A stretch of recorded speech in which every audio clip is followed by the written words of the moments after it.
안녕하세요. 반갑습니다. 오늘은 치매의 개념 및 고령화의 이해에 대해서 알아보도록 하겠습니다. 치매란 무엇일까요? 맞습니다.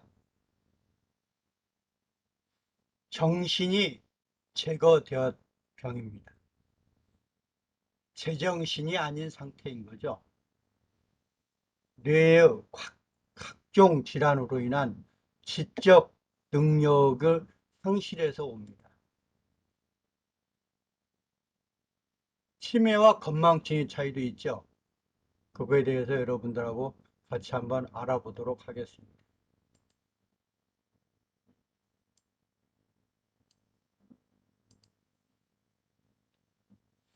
치매의 개념에 대해서 대한치매학회에서는 건강하고 성숙한 뇌가 후천적 외상, 질병 등 외인에 의해 손상 또는 파괴되어 일상생활을 혼자 스스로 유지하기가 어려운 상태라고 이야기를 했습니다. 그리고 치매관리법 제2조 1항을 보면 후천적인 다발성 장애라고 표시가 되어 있습니다. 가성 치매를 우울증으로 많이 오인을 하고 있습니다. 여러분 주변에서 여러분이 치매에 대해서 조금 알게 되면 가성 치매와 우울증을 분류할 수가 있을 겁니다.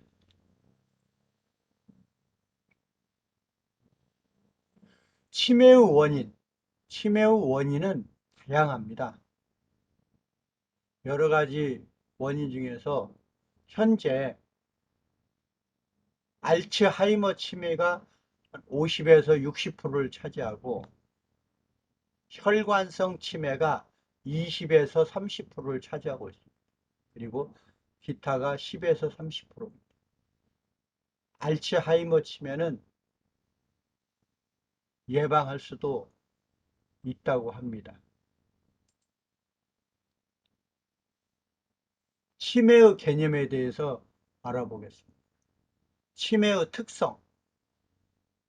치매의 특성은 크게 보면 네 가지로 분류할 수가 있는데, 첫 번째, 기억장애, 두 번째, 언어장애, 세 번째, 성격 및 감정의 변화, 네 번째, 반복적인 이상행동. 그럼 기억장애란 뭘 말할까요? 이름이나 연락처를 기억하기가 힘들어집니다. 그리고 가스불 위에 음식을 놓고 깜빡해서 태우는 경우가 많이 있습니다. 그렇게 해서 불이 나는 경우도 가끔 뉴스에 나오죠. 언어장애. 언어장애는 지적 능력 감퇴와 반복해서 읽어야 이해를 할 수 있는, 여러분이 젊었을 때는 한 번만 해도 알 수 있지만 나이가 들면 두 번, 세 번 해야 되지만 치매가 걸리면 더 감퇴가 돼서 이해하기가 어려워집니다. 세 번째, 성격 및 감정 변화는 젊어서는 사교적인 성격으로 활발하던 사람이 혼자 방에 있고 혼자만 생활을 하고 혼자 있기를 좋아하는 운동 생활 같은 것을 하는 것을 말합니다. 네 번째, 반복적 이상 행동을 정리한 옷을 다시 개어 또 정리하는 등 평상시 하지 않아야 할 행동을 반복해서 하는 것을 말합니다.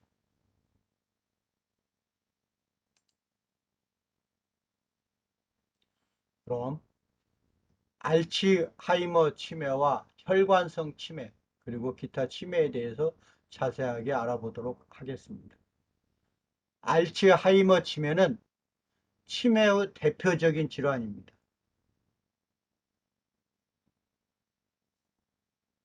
현재 치매의 절반 이상을 차지하고 있습니다.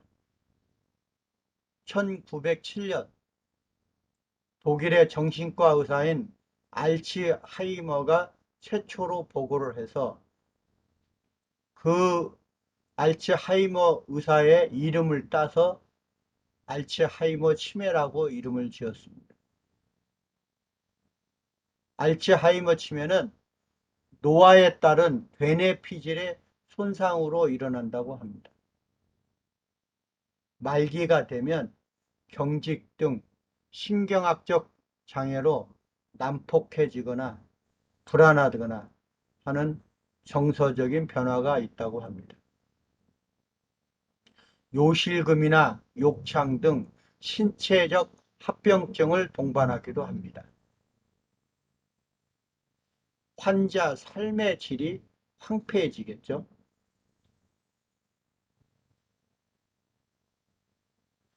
저희 어머니도 79살에 백두산을 갔다 올 정도로 건강하셨는데 차에서 내리다가 허리를 다친 이후로 고관절이 나가고 병원에 누워있고 그러다가 치매가 왔습니다.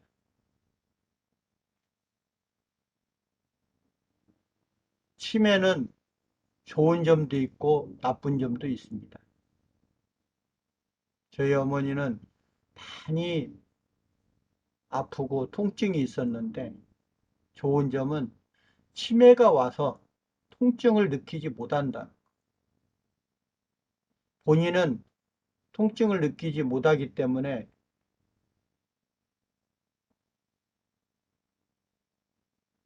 고통을 느끼지 않아서 그것은 굉장히 좋았습니다. 그러나 나쁜 점은 알아보질 못한다는 것. 가족이 와도 가족을 알아볼 수 없다는 것. 그리고 치매는 좋은 치매와 나쁜 치매. 좋은 치매는 항상 웃고 친절하고 또 나쁜 치매는 화를 내고 욕하고 그러나 어떤 치매든 본인한테는 좋을 수도 있고 나쁠 수도 있습니다. 약 10년 정도 어머니께서 치매로 계시다가 돌아가셨는데 주변에 있는 사람은 힘들지 몰라도 제가 볼 때는 본인은 굉장히 통증을 느끼지 못해서 좋을 수도 있고 또한 남을 알아보지 못해서 나쁠 수도 있었습니다. 제가 어머니를 한 20년 이상을 모셨는데 반절 정도가 거의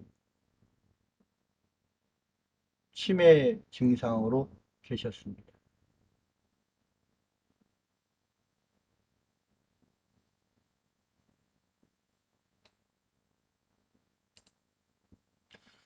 알츠하이머 치매는 뇌 조직을 손상시키는 아밀로이드가 쌓여가면서 손상이 된다고.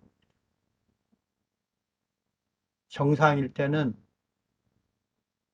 아밀로이드가 거의 없지만 초기 증상일 때는 뇌의 하단부, 중기까지는 올라가, 말기는 위로 올라가서 뇌를 조직을 손상을 시키게 됩니다.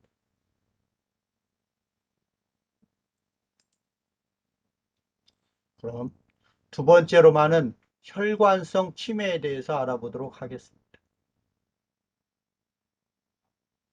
다양한 뇌혈관 질환에 의해 뇌 조직이 손상되므로 뇌혈액순환 장애로 신경세포가 점차 사멸되면서 나타납니다. 고혈압이나 당뇨병이나 고지혈증, 심장병, 흡연, 비만 등 흔히 발생합니다. 다른 지병으로 인해서 합병증으로 혈관성 치매가 오는 경우가 많이 있습니다. 초기부터 편마비, 구음장애, 안면마비, 연화곤란, 편측, 시력상실, 보행장애, 요실금 등 신경학적 증상이 동반되기도 합니다. 갑자기 발생하여 상태가 악화됩니다.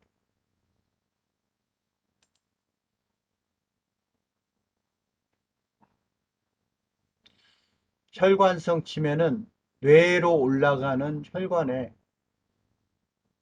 이상이 생겨서 발생하기 때문에 어느 부위에 이상이 생겼냐에 따라서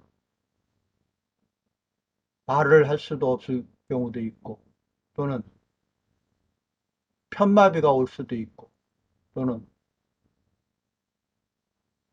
시각적으로 물체를 구분할 수도 없을 때가 있고, 베르니카 실어증이 나올 수도 있고,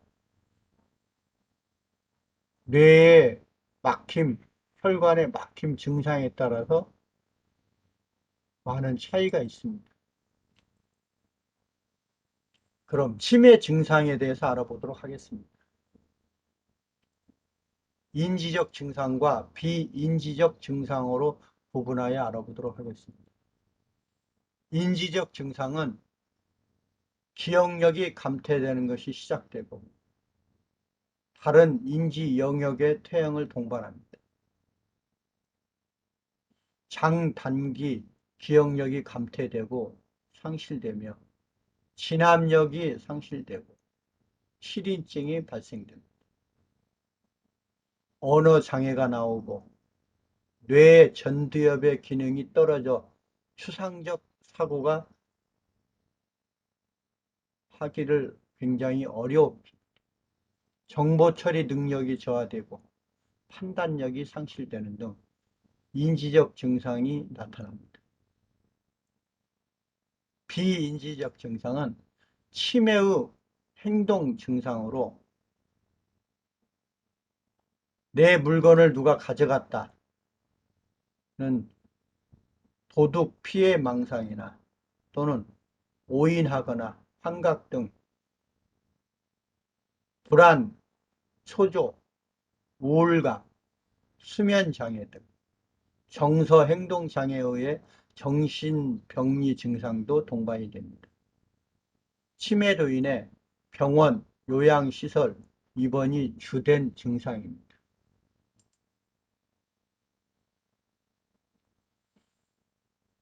그럼 두 번째로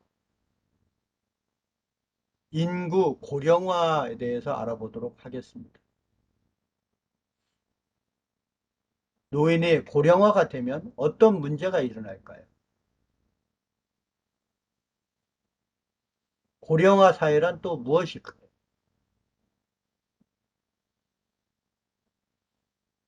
전체 인구 중 노인 차지 비중이 증가하는 현상을 노인의 고령화라고 합니다. 그러면 노인을 기준을 몇 살로 해야 될까요? 현재 OECD에서는 65세 이상을 말합니다. 만 65세 이상으로 현재 우리나라에서도 이 기준치를 사용하고 있습니다.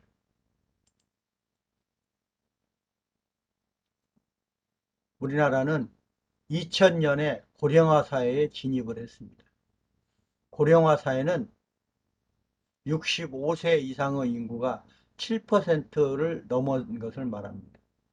그럼 고령 사회는 2018년에 14%가 넘었습니다.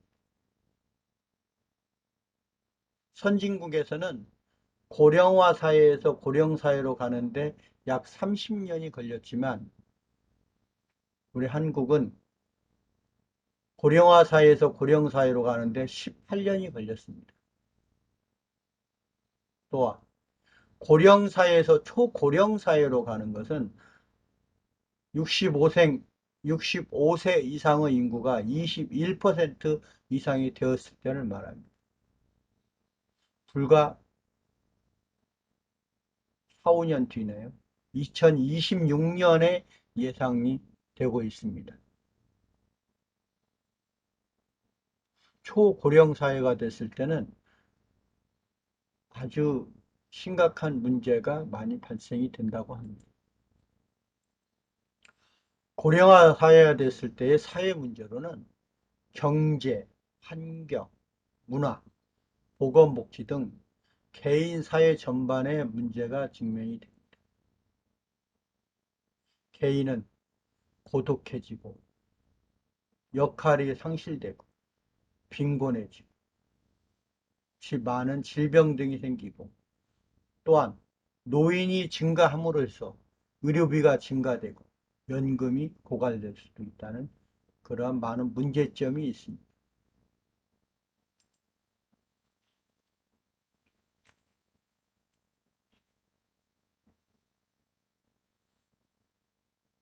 노인의 고령화가 되면은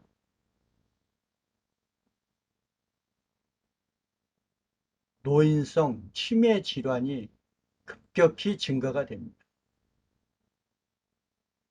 이것이 시급히 해결해야 할 사회 문제로 대두가 됩니다.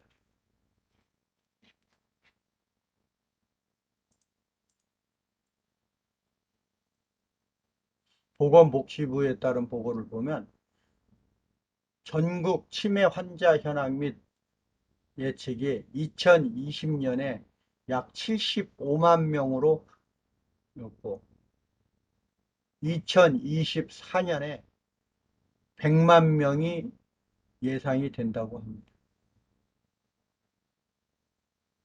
치매 사회적 비용을 보면은 2019년에 약 16.5조 원에 우리나라 GDP의 약 0.9%가 치매 비용으로 들어갔습니다. 치매 환자가 늘어남으로 해서 사회 경제적 부담 또한 기하급수적으로 증가합니다. 이상으로 치매의 개념과 고령화의 이해에 대해서 알아보았습니다. 시청해 주셔서 감사합니다.